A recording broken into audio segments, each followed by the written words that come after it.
In 1589, in the forests of Germany, an ecclesiastical tribunal gathered in a cold stone chamber to judge a man named Peter Stumpp. The accused did not deny the crimes. He did not deny having hunted children like a wolf. He did not deny having devoured human flesh, but there was something strange about the way he spoke. His eyes, lost in a distant place, showed no guilt. They showed confusion, as if part of him truly believed he had been a beast. The judges condemned Stumpp to torture and death, but none of them asked the right question. None asked, what if Peter Stumpp was not a monster, ...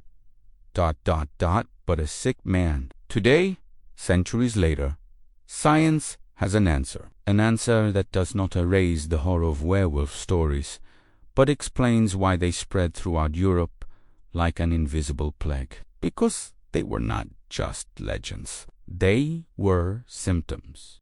Symptoms of something real, tangible, and devastating that transformed men and women into creatures who seemed to have lost their very humanity. This is the chapter where history meets medicine, where myth meets diagnosis, and where we discover that often the monsters we fear are just humans destroyed from within. Prepare yourself, because what you are about to discover may forever change the way you see the darkest legends of the Middle Ages. In the 16th century, French court physicians began recording bizarre cases in remote villages. Men and women who suddenly began crawling like animals, who scratched walls until they bled, who howled at the moon as if responding to an invisible call, who tore their own skin with their nails, convinced that fur was growing underneath. The villagers called it like the physicians, not knowing what to do, called it demonic possession. But a small group of scholars at the University of Padua began to suspect something different. They noticed a pattern. All cases occurred in regions where rye bread was the staple food, and all outbreaks occurred after poor harvests, when grain was stored in damp cellars. It was then that a physician named Johann dared to ask a heretical question. What if it was not the devil, but the wheat? Today we know that Weir was right.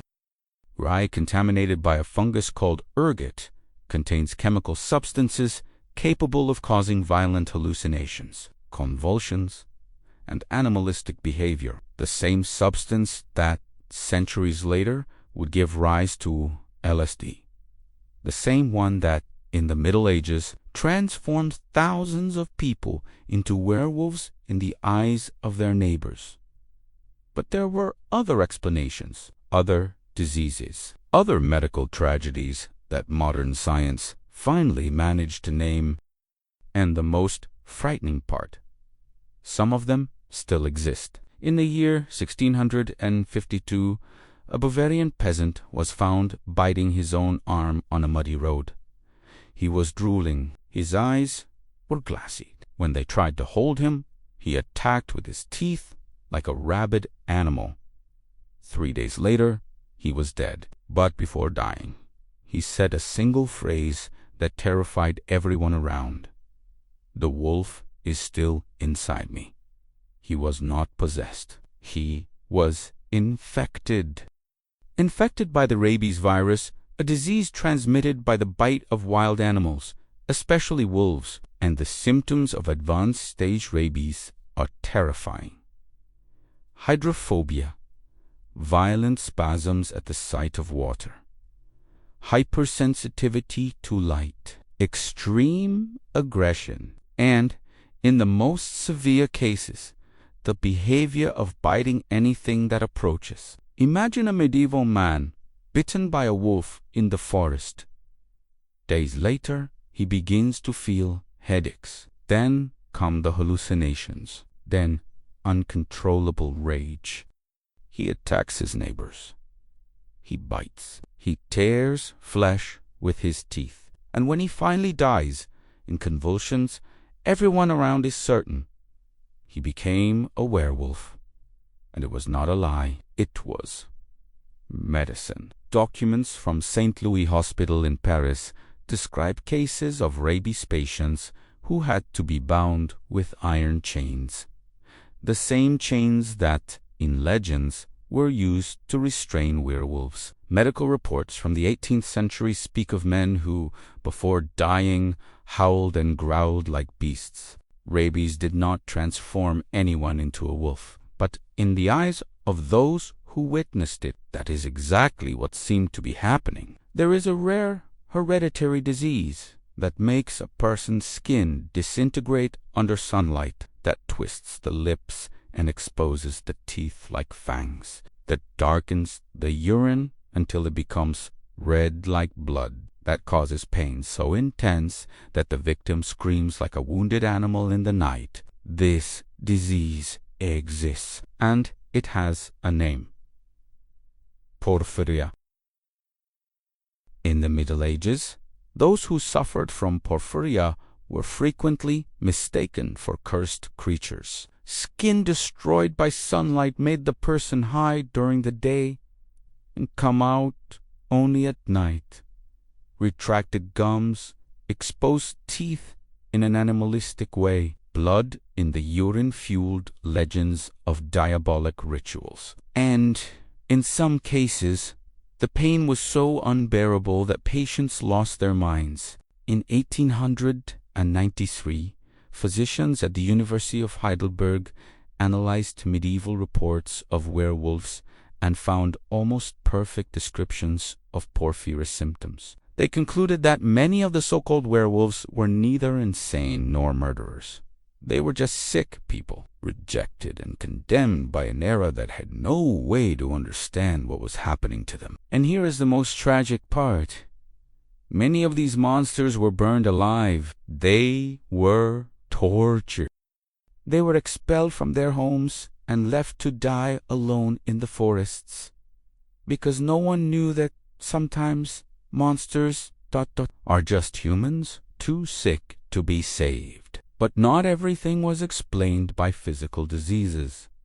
There was something deeper, something that modern medicine calls clinical lycanthropy, a rare but real psychiatric disorder in which the person believes, in an absolute and delusional way, that they are transforming into an animal. In the year 1975, psychiatrist Harvey Rosenstock documented the case of a 49-year-old man who was admitted to a hospital in Kentucky. He crawled on the floor. He growled. He scratched the walls. He said he could feel fur growing on his body. He was not pretending. He truly believed he was becoming a wolf. Today, we know that clinical lycanthropy can be caused by schizophrenia, bipolar disorder, or severe trauma. But in the Middle Ages, there was no diagnosis. There was no treatment. There was only fear and the stake. Inquisition archives describe hundreds of cases of people who confessed to being werewolves. And many of these confessions were genuine, not because they were true, but because the accused truly believed them. They were sick and they were killed for it. So, when you hear a werewolf legend, stop for a second and ask, was it a monster? Or was it just a human being destroyed by a disease that no one could understand? Because science does not kill the legend, it makes it even more tragic. And in the next block, we will discover how these real explanations forever changed the way we see the monsters of history. In 1981, a team of historians from the University of Cambridge received access to an archive that had been closed for almost 300 years. They were the medical records of Salpêtrière Hospital in Paris, the same hospital where, in the 19th century, neurologist Jean-Martin Charcot would revolutionize the study of hysteria and mental diseases. But what they found had nothing to do with hysteria. It had to do with werewolves. Page after page, 17th-century physicians described patients who presented symptoms identical to those described in lycanthropy trials, convulsions, hallucinations, animalistic behavior, self-mutilation, and, in several cases, the absolute certainty that they were transforming into beasts. But here is the most disturbing detail. Many of these patients had been forcibly admitted by their own families, not because they were dangerous, but because they were ashamed, a stigma, a secret that needed to be hidden behind stone walls. Dr. Philippe Pinel, one of the founders of modern psychiatry, analyzed these records at the end of the 18th century and reached a revolutionary conclusion for the time. Lycanthropy was not demonic possession. It was mental illness, and it could be treated.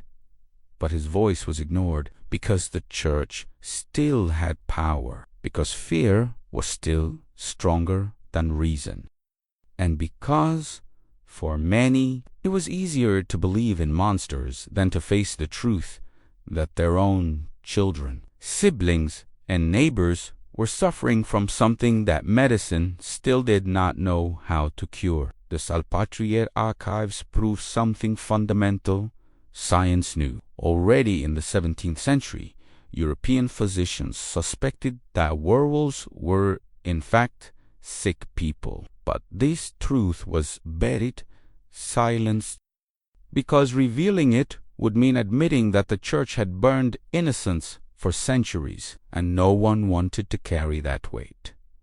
Let us return to Peter Stumpp, the man who, in 1589, was executed as a werewolf in Germany. His story was recorded in a printed pamphlet called The True Narrative of an Infamous Werewolf, one of the first documented cases of lycanthropy in Europe.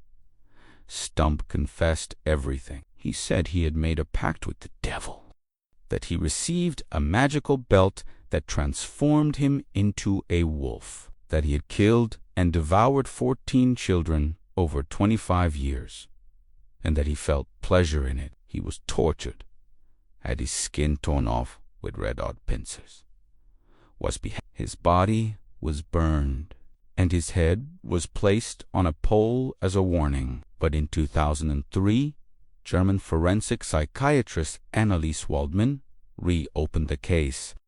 She analyzed the original trial reports and noticed something everyone had ignored. Peter Stumpp did not confess spontaneously. He was tortured until he said what the inquisitors wanted to hear, and more. The symptoms described in the trial, hallucinations, violent behavior, inability to distinguish reality from fantasy, were perfectly compatible with paranoid schizophrenia, aggravated by the use of hallucinogenic substances. Waldmann raised the hypothesis that Stumpp could have consumed contaminated ergot, which would explain both his hallucinations and his violent behavior. But the real revelation came when she discovered something in the medical records of the region. An outbreak of canine rabies had occurred in the same area at the same time.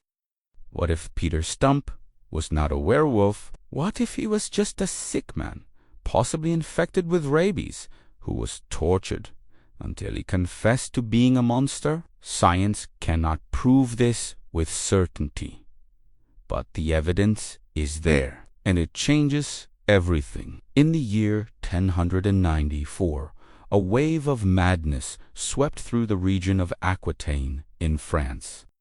Entire villages began reporting cases of people who convulsed, saw demons, tore their own skin, and attacked neighbors like rabid animals. The monks called it St. Anthony's fire. The people called it a curse, and many, inevitably, called it werewolves. But it was none of that. It was ergotism. Ergot, a fungus that grows on rye when storage conditions are poor, contains alkaloids that cause hallucinations, convulsions, and gangrene. In the Middle Ages, when rye was the staple food of the poorest classes, ergotism outbreaks were common, especially after wet winters, when cellars became warm. The symptoms of ergotism were terrifying. People felt as if their extremities were on fire. Some literally saw their fingers and toes rot and fall off, gangrene caused by blood vessel constriction. Others had hallucinations so vivid they believed they were possessed by demons or transformed into beasts.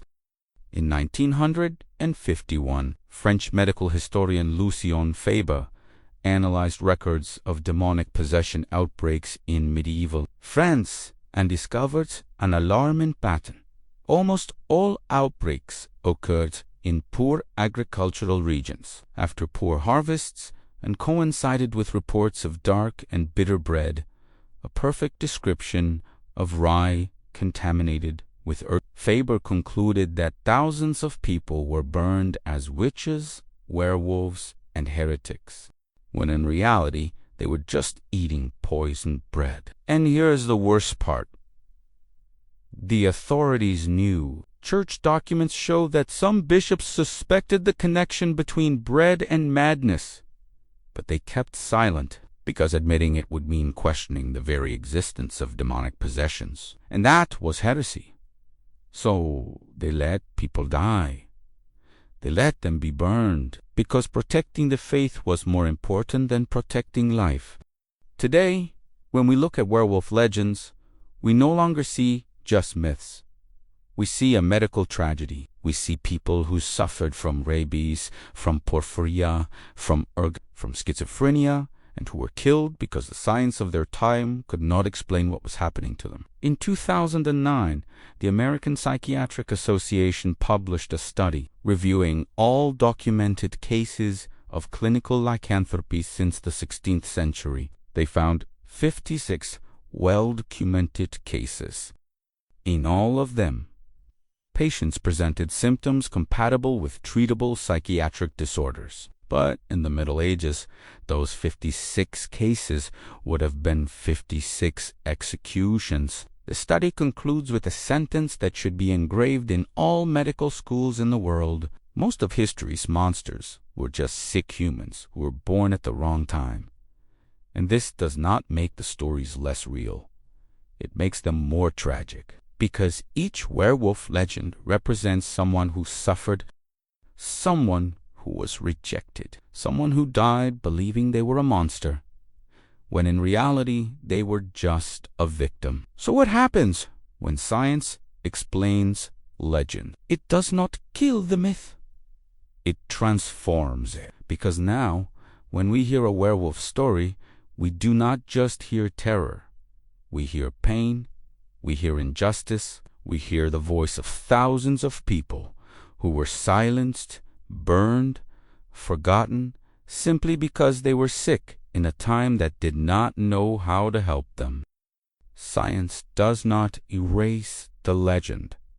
It makes it human. And perhaps that is what is most frightening, because it is easy to fear a monster. It is easy to fight the devil, but it is much harder to look at history and admit we created the monsters, we burned them, we forgot them. And how many other monsters are still hidden in the shadows of history? How many other legends are, in fact, medical tragedies that were never investigated? Science has given us the answers. But the question remains, what will we do with this truth? Because if history has taught us anything, it is that the real monster was never the wolf. It was fear, it was ignorance, it was the refusal to see humanity in those who seemed too different to be understood. And if this story makes you think, then perhaps it has fulfilled its purpose. Because sometimes what seems like legend is just the part of the story that has not yet been told.